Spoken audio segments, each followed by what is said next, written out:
Bonjour à tous, c'est Sirflo pour YouTube, j'espère que vous allez bien. Alors aujourd'hui, petite vidéo en direct de la chambre d'hôtel à Miami.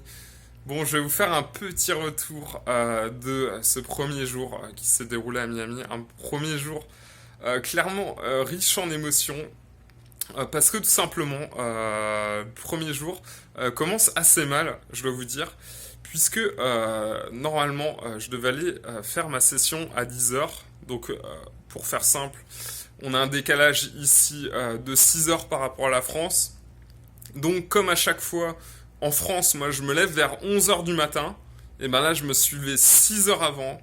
C'est-à-dire vers les coups de 5 heures. Je crois que 4h30, j'étais déjà réveillé. Donc, je me retrouve réveillé à 4h30. Donc, ce qui est totalement standard hein, le premier jour quand on arrive à Miami. Et donc, tout simplement, eh ben, j'ai décidé d'aller prendre le petit-déj tranquillement quand c'était ouvert, après de faire mon sport. Et là, je sors du sport. Il est exactement 9 heures. Et qu'est-ce qui se passe à 9 heures? J'ai un message d'Airbnb qui me dit que mon Airbnb dans un mois, donc c'est-à-dire le dernier Airbnb de Miami, est annulé et ça fait 3 semaines. Donc là, je me retrouve, il est grosso modo 9h, 9h15. J'ai session dans 45 minutes. Je viens de me prendre un énorme bad beat qui fait pas trop plaisir, je vous avoue. Et donc mon Airbnb annulé. Donc j'avais un Airbnb à 1410 euros, du coup qui a été remboursé directement. Je pouvais rien dire, rien contester. Non, rien, il est juste annulé quoi, de manière arbitraire. Et donc du coup, eh ben, la priorité là, c'était de retrouver directement un logement, parce que bah, clairement, plus tu le reprends rapidement, plus ça coûte moins cher. C'est aussi simple que ça. Donc du coup, j'ai retrouvé quelque chose et du coup, j'ai décidé de m'orienter plus sur un hôtel. Et du coup, je resterai 3 semaines de plus dans cet hôtel. Donc voilà, si vous avez envie de connaître le prix, 3 semaines dans un hôtel Best Western, ça coûte 2050 dollars, pour faire simple, à peu près. Je sais pas s'il y a toutes les taxes encore, hein. Normalement ils te font une petite surprise quand tu vas payer. Mais voilà, ça fait à peu près 2050 dollars pour 3 semaines. Donc c'est un petit peu plus cher que le Airbnb, mais on est bien ici, il y a la piscine, il y a la salle de sport, donc on est très bien.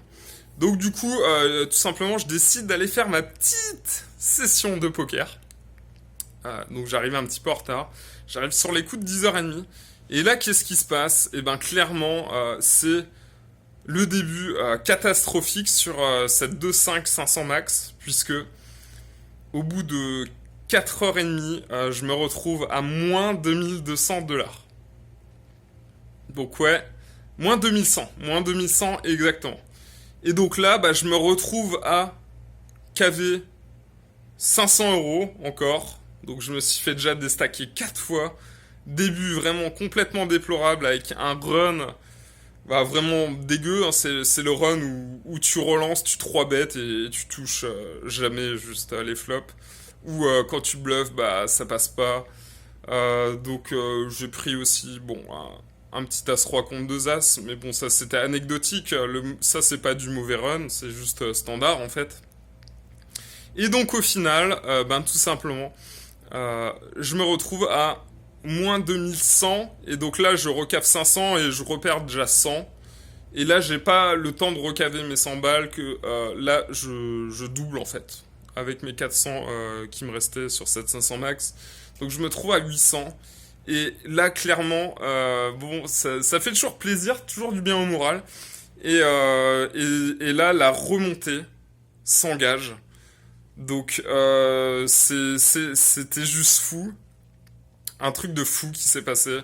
Donc tout simplement je perdais 2200 euros et je me retrouve au bout d'une session de 13h30 à gagner 1040 dollars de bénéfices au total. Donc en tout, pour faire simple, j'ai cavé 2600 dollars. Et je termine la session à 3640 dollars. Donc j'ai fait de 400 à 3640 dollars. Donc il y a une différence juste folle, hein, parce qu'on a une différence de 3 240 euros.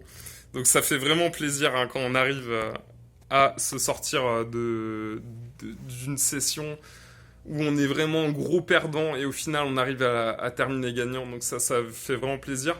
Ce que je voulais vous dire clairement, c'est absolument vraiment de jamais lâcher le morceau, tu vois. C'est-à-dire qu'il y a beaucoup de fois dans le passé où j'aurais give up la session, vraiment sans aucun souci. Mais clairement, quand t'as la roll et quand t'as surtout des belles tables, je pense qu'il faut pas lâcher le morceau. Et donc, je vais vraiment ici vous inviter vraiment à essayer de continuer les sessions. Si vous vous sentez capable, hein, mentalement, évidemment, si mentalement vous craquez, moi je vous conseille d'arrêter la session. Mais si vous êtes bien, moi ça faisait quasiment, grosso modo, 2 mois que j'avais pas pu envoyer une session aussi grosse. Donc ouais, bah là je me suis dit, allez, on va continuer cette session. Flo, écoute, 4 heures de jeu, tu perds 2 200 euros.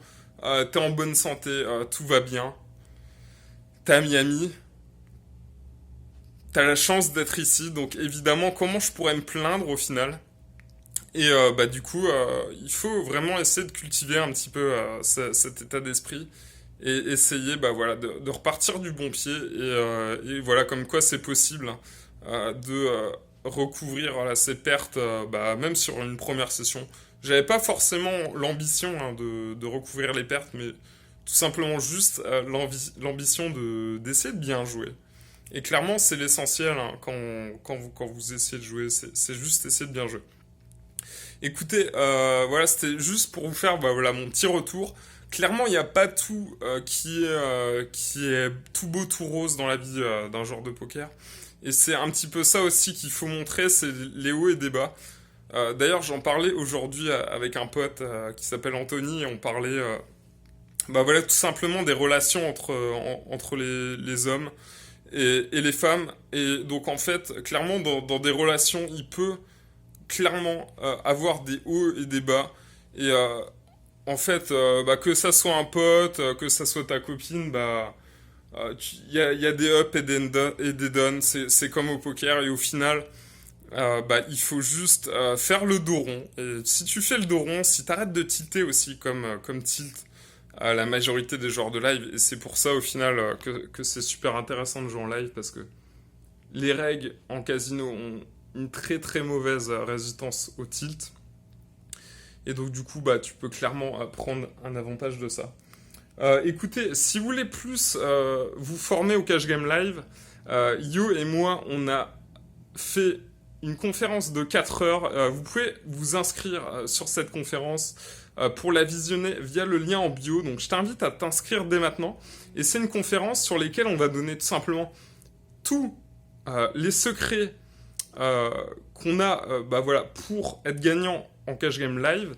Et notamment, bah, ça me fait penser que dans la nouvelle formation qu'on a sortie, y a un module qui s'appelle Comment terminer gagnant après avoir fait un début catastrophique. Et donc là, clairement, bah, c'est dédicace à ce module, cette vidéo du nouveau programme Comment être vraiment gagnant au casino. Donc écoutez, si tu veux te former de manière gratuite, c'est 4 heures ici de formation, de coaching gratuit sur le Cash Game Live. Donc je t'invite dès maintenant à aller rejoindre ici notre conférence gratuite de 4 heures via le lien en bio. Donc inscris-toi et je te dis à la prochaine vidéo. Ciao, ciao les amis.